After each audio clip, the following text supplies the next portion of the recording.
चतुरदास जी नाम के एक महापुरुष थे जो अपने गुरुदेव की सेवा में रहते थे।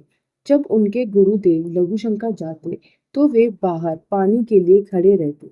एक दिन वे जल लिए खड़े थे। पास ही एक पीपल का पेड़ था। हवा के कारण उसके पत्ते और बीज नीचे गिर गए। उनके गुरुदेव वापस आए तो हंसने लगे और उन्होंने अपने गुरुदेव के हाथ धुलाते हुए हंसी का कारण पूछा। गुरुदेव ने कहा, तुम कैसे शिष्य हो जो मेरी सेवा में रहते हो और मेरी हंसी का कारण भी नहीं जान पाए।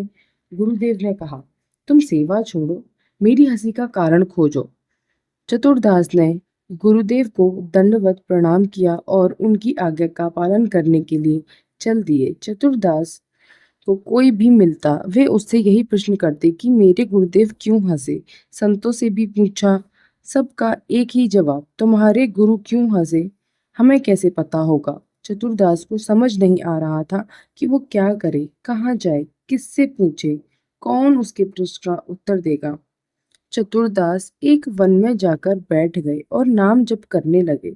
उन्होंने सोचा कि बिना कुछ खाए पिए रहूंगा तो यही प्राण त्याग दूंगा। कुछ दिन बीत गए नाम जप करते हुए। फिर कबीरदास जी प्रकट हुए। कबीरदास जी ने उनके प्रश्न का उत्तर देते हुए कहा कि जब तुम्हारे गुरुजी लघु शंका कर रहे थे तो उनकी लघु शंका में पीपल का एक बीज बह रहा था। बीज को बहता देख वे सोच रहे थे कि इस बीज में पीपल का पूरा वृक्ष छुपा हुआ है।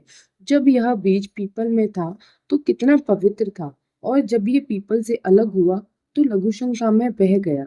कबीरदास जी ने समझाया कि इसका मतलब है कि पीपल का वृक्ष साक्षात ब्रह्म है और उसका अंश जीव है। जीव जब अविद्या के कारण ब्रह्म से अलग हो जाता है तो आसक्त होकर मलमूत्र के द्वारों को भोगने में पूरा जीवन नष्ट कर देता है। जब कोई जीव प्रभु से अलग होता है तो उसकी यही दुर्गति होती है। इसीलिए चतुरदास जी का नाम खोजी पड़ा। खोजी जी वापस अपने गुरुजी के पास आए और दंडवत प्रणाम किया और उनके प्रश्न का उत्तर दिया। उन्हें बताया कि कबीरदास जी स्वयं मेरे प्रश्न का उत्तर देने आए थे। गुरुजी बोले, आज से तुम हमारे समान सिद्ध हो गए हो। अब तुम हमारे मन की सारी बातें जान लोगे। खोजी जी के गुरुदेव भगवत परायण रहते थे। जब उनका अंतिम समय आया तो उन्होंने एक घंटे को बांध दिया। अपने शिष्यों से कहा कि जब उनका मोक्ष हो जाएगा तो घंटा अपने आप बज जाएगा। जब उनकी मृत्यु हुई तो घंटा नहीं बजा। इस पर सभी शिष्यों को आश्चर्य हुआ। अब सब शिष्यों को चिंता होने लगी कि खोजी जी उस समय भ्रमण पर गए हुए थे। वे वापस आए तो उन्होंने सबको उदास देखा।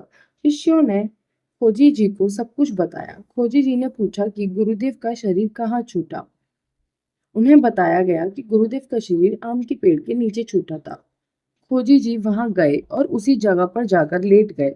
उन्होंने ऊपर देखा तो वहां एक आम पका हुआ था। उन्होंने उस आम को तोड़ा और जैसे ही उस आम को चीरा तो उसमें से एक कीड़ा निकला और उसकी मृत्यु हो गई।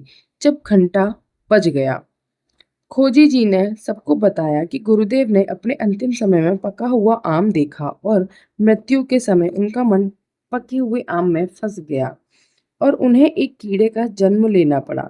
खोजी जी ने बताया कि मन बड़ा चंचल होता है जिसका लक्ष्य भगवत प्राप्ति है।